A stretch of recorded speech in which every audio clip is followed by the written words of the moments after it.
আজ নিয়ে চলে আসছি তোমাদের সামনে পটল বাটা। এটা খেতে দারুণ হয়। গরম গরম এক থালা ভাত পটল বাটা দিয়েই অনায়াসে উঠে যাবে। তো চলো বেশি কথা না বাড়িয়ে তোমাদের সঙ্গে রেসিপিটা শেয়ার করা যাক। দেখতে পেলে এখানে আমি কিছু পটল কেটে নিয়েছি। পটলগুলো আমার একটু শুকিয়ে গেছিলো, বেশ কিছুদিন এনে রাখা ছিল তার জন্যে। তো একটু শুকিয়ে গেল, কোনো অসুবিধা নেই। ছোটো ছোটো করে কেটে নিয়েছি আর বেশ ভালো করে ধুয়ে পরিষ্কার করে নিয়েছি। এখন দিয়ে দিচ্ছি একটা মিক্সিং জারে। তো চলো এখানে দেখো মিক্সিং জারে আমি পটলগুলো দিয়ে দিলাম। পটলগুলো কিন্তু একটু ছোটো ছোটো করেই কেটে নিতে হবে। আর এখন দিয়ে দিচ্ছি দেখো 8-10 কোয়া মতন রসুন। দেখতে পেলে বেশি রসুন দিইনি, 8-10 কোয়া মতন, যেহেতু আমার পটলটা বেশি আছে। তোমরা পটলটা কম নিলে কম করে দিতে পারো। আর দিয়ে দিলাম এখানে বেশ কিছু কাঁচা লঙ্কা। কাঁচা লঙ্কাগুলো বেশি কিন্তু ঝাল নেই, আমি আমার পরিমাণ বুঝে ঝালটা দিলাম। যে যেরকম ঝাল খাবে সেরকম পরিমাণ বুঝে ঝালটা দেবে। আর দিয়ে দিচ্ছি এখানে দেখো 6-7টা মতন চিংড়ি মাছ। চিংড়ি মাছের সাইজগুলো মিডিয়াম সাইজ বলবো না, মানে একদম কুচো চিংড়ি না, একটু বড় সাইজ, ওই 1 আঙ্গুল সাইজের চিংড়ি মাছ। তো এখান থেকে আমি 6-7টা চিংড়ি মাছ নিয়ে নিয়েছি। এখন এই সবগুলো উপকরণ ভালো করে পেস্ট করে নেবো। তো চলো আমি সবগুলো উপকরণ ভালো করে পেস্ট করে নিচ্ছি। পটলটা পেস্ট করতে একটু টাইম লাগবে, যেহেতু একটু মোটা মোটা করে কাটা। আরও পাতলা পাতলা করে কাটলে তাড়াতাড়ি পেস্ট হয়ে যাবে। তো চলো পটলটা পেস্ট করে নিই। আর এদিকে বসিয়ে দিয়েছি কড়াইয়ের মধ্যে দিয়ে দেবো পরিমাণ মতন সর্ষের তেল। পটল বাটাতে একটু সর্ষের তেলটা বেশি লাগে। তো এখানে দিয়ে দিয়েছি কড়াইয়ের মধ্যে পরিমাণ মতন সর্ষের তেল। তার মধ্যে দিয়ে দিলাম 1/2 টিস্পুন মতন কালো জিরে ফোড়ন। এখন তেলটা ভালো মতন গরম হয়ে গেছে। তার মধ্যে দিয়ে দিলাম দেখো 2টো মিডিয়াম সাইজের কেটে রাখা পেঁয়াজ। একটু মোটা মোটা করে কেটে নিয়েছি আমি। দেখতে পাচ্ছ যে একটু মোটা মোটা করে কেটে নিয়েছি। আর একটু দেখাতে আমার অসুবিধা হচ্ছে, যেহেতু আমি এক হাতে ক্যামেরা ধরে রেখেছি আর এক হাতে তোমাদের সঙ্গে রেসিপিটা শেয়ার করছি, তার জন্য একটু অসুবিধা হচ্ছে।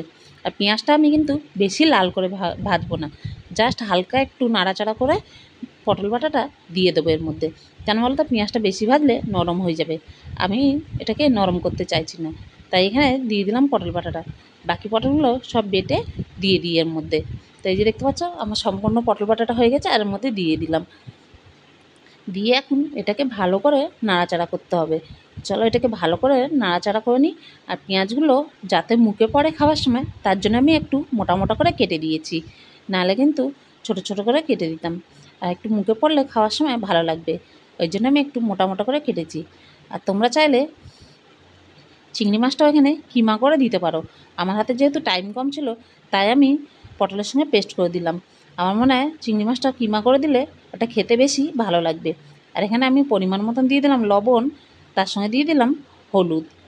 দিয়ে এখন ভালো করে নাড়িচাড়ি মিক্স করবো। চিংড়ি মাছটা কিমা করে দিলে কী হবে বলো তো, মুখের মধ্যে পড়বে, যেমন পেঁয়াজটা মুখের মধ্যে পড়বে তেমন চিংড়ি মাছটা মুখের মধ্যে পড়বে, সেটা খেতে বেশি ভালো লাগবে। ওই যে বললাম আমার হাতে যেহেতু টাইমটা কম ছিল সকালবেলা তাড়াহুড়োর মধ্যে, তাই আমি পেস্ট করে দিলাম। এটাও খেতে কিন্তু দারুণ সুন্দর হয়। তোমরা একবার বানিয়ে বাড়িতে খেয়ে দেখো, আর আমাকে কমেন্টস করে জানিও কেমন হয়েছে। তো এখানে দেখো পটলটা আমার নাড়াচাড়া করতে করতে কতটা শুকিয়ে এসছে, অনেকটাই কিন্তু জল শুকিয়ে গেছে। আর আমি কড়াইটার মাঝখানটা ফাঁকা করে আর একটুখানি সর্ষের তেল দিয়ে দিয়েছিলাম। তেলটা আমার একটু কম হয়ে গেছিলো, তোমরা বুঝে শুনে তেলটা দিও। দেখতে পাচ্ছ এখন কিন্তু একটু জল শুকিয়ে কড়াইয়ের মধ্যে লেগে যাচ্ছে, এটাকে এখন নাড়তে থাকতে হবে। আর এখন দিয়ে দেবো অল্প একটুখানি 1/2 টিস্পুন মতন চিনি, যেটা একটু হালকা একটু মিষ্টি মিষ্টি ভাব হবে, ঝাল ঝাল হবে, খেতে দারুণ লাগবে কিন্তু। চলো এটাকে আরও ভালো করে নাড়াচাড়া করে আরও কিছুক্ষণ নাড়াচাড়া করে শুকিয়ে নিতে হবে, যতক্ষণ না কড়াইটা ছেড়ে উঠে আসছে। যখন কড়াইটা ছেড়ে উঠে আসবে তখন বুঝবে যে পটল বাটাটা পুরো রেডি হয়ে গেছে। তো এইভাবে অনবরত এটাকে নাড়তে হবে, এটা কিন্তু ছেড়ে দিলে নিচে লেগে যাওয়ার চান্স থাকবে, তার জন্যই আমি এটাকে অনবরত নেড়ে নিলাম। এখন দেখো এর মধ্যে দিয়ে দিচ্ছি একটু বাদাম। হাতের কাছে আমার বাদাম ছিল না, তাই আমি কোত্থেকে বাদাম আনলাম বলো তো, চানাচুর বাদাম ছিল। চানাচুর থেকে বাদামগুলো বেছে বেছে এর মধ্যে দিয়ে দিলাম। এর মধ্যে একটু বাদাম দিলে আরও বেশি সুন্দর লাগবে খাওয়ার সময়, মুখের মধ্যে পড়বে পেঁয়াজ বাদাম, এগুলো আরও বেশি সুন্দর লাগবে। আমার হাতের কাছে যেহেতু ছিল না, তাই কাজ চালানোর জন্য আমি চানাচুরের থেকে বেছে নিলাম বাদামগুলো। তো দিয়ে এখন ভালো করে আরও কিছুক্ষণ এটা মিক্সড করে নাড়াচাড়া করে নেবো। এখন দেখো পটলটা অনেকটাই কিন্তু কড়াই থেকে ছেড়ে উঠে আসছে, আরও কিছুক্ষণ নাড়াচাড়া করে নিলে একদম কড়াই ছেড়ে দেবে। তখন কিন্তু বুঝে যাবে যে হয়ে গেছে। দেখো এখন অনেকটাই কিন্তু কড়াইটা ছেড়ে দিচ্ছে। তো এটা আরও কিছুক্ষণ নাড়াচাড়া করলে আরও কিছুটা কমে যাবে। সেই যে দেখতে পাচ্ছ এখন কিন্তু দেখো একদম কড়াইটা ছেড়ে দিচ্ছে, আর পটলটাও কিন্তু ছাড়া ছাড়া হয়ে গেছে। দেখো এবার বোঝা যাচ্ছে যে একদম ভাজা হয়ে গেছে। দেখতে পাচ্ছ একদম কিন্তু আর কড়াইয়ের মধ্যে আটকে ধরছে না, একদম ছেড়ে দিয়েছে, কড়াইয়ের গা ছেড়ে দিয়েছে। আর পটলটাও কেমন দেখলো নাড়াচাড়া করলে একটু ছাড়া ছাড়া হয়ে যাচ্ছে, তার মানে বুঝে নেবে যে পটলটা এখন আমার রেডি হয়ে গেছে। এখন আমি এটা একটা বাটির মধ্যে তুলে নেব। এই যে দেখতে পাচ্ছ পটলটা কিন্তু এক্কেবারে রেডি। এখন শুধু এক থালা গরম ভাতের দরকার। এক থালা গরম ভাত দিয়ে আর একটু পটল বাটা দিয়ে উফ জমে যাবে এখন খাওয়াটা। তো চলো এখন একটু ভাত দিয়ে খেয়ে দেখাই তোমাদেরকে। তো গরম গরম ভাত আছে আর গরম গরম পটল বাটা, আমি আর লোভ সামলাতে পারছি না। তো এই যে এখানে দেখো আমি ভাত বেড়ে নিচ্ছি পটল বাটা দিয়ে খাবো বলে, লোভ আর সামলাতে পারলাম না। যে পটল বাটা দিয়ে পরে খাবো সেটার আর লোভ সামলাতে পারলাম না। এর জন্য ভাবলাম তোমাদের সঙ্গে একবারে শেয়ার করি খাওয়াটা। তো চলো এখানে দেখো আমি পটল বাটা নিয়ে নিয়েছি আর নিয়ে নিয়েছি ভাত।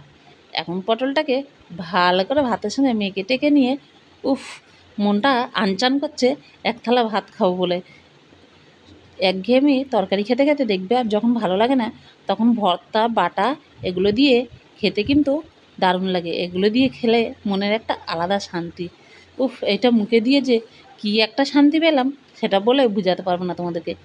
এত সুন্দর হচ্ছে, এত টেস্ট হচ্ছে, না খেলে তোমরা বুঝতে পারবে না। তোমরা বানিয়ে খেলে তাহলেই বুঝতে পারবে যে কতটা টেস্ট হয়েছে। তো তোমরা বানিয়ে খেও আর আমাকে অবশ্য করে কমেন্টস করে কিন্তু জানিও। তো চলো আমি এখন একতলা ভাত সাবার করে দিই এই পটল বাটা দিয়ে। প্রাণটা জুড়িয়ে গেল পটল বাটা দিয়ে এক থালা ভাত খাবো। উফ।